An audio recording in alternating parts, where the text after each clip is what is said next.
ఇది తినే అరటండి, పొలం నుంచి కొట్టుకొచ్చారు కొబ్బరి తోట నుంచి. ఇది వెరైటీ కర్పూర్ అనమాట. వెరైటీ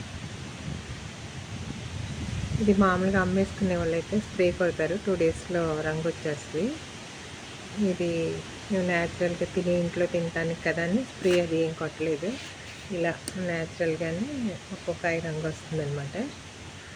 మనకి ఒకేసారి కావాలంటే స్ప్రే కాకుండా ఏదైనా ఒక పెద్ద బిందె లాంటి దాంట్లో పెట్టి అగరత్తులు వెలిగించి ఒక 2 డేస్ ఉంచి బయట తీసేసినాక ఒకేసారి మొత్తం కలర్ వచ్చేస్తాయి. అలా కాకుండా రోజు కొన్ని చొప్పున పండుతాయని చెప్పి మేమేమీ చేయలేదు, అలా పెట్టేసి ఉంచాము. ఇదిగోండి కలర్ వస్తుంది. ఇప్పుడు ఇక్కడ ఇవి వచ్చినాయి కదా, కొన్ని ఇటు కూడా వస్తుంది. లేకపోతే ఒక ఏదైనా బియ్యం సంచిలో పెట్టేసి ఇలా గెల మొత్తం దింపేసి తాడు కట్టేసినా కానీ కలర్ వస్తుంది. మేము అలా ఎందుకు ఒకేసారి కాకుండా రోజు కొన్ని వస్తాయి కదా అని చెప్పి అలా వదిలేసాము. రోజు కొన్ని చొప్పున కలర్ వస్తాయి అన్నమాట ఇలా వదిలేస్తే. బాయ్.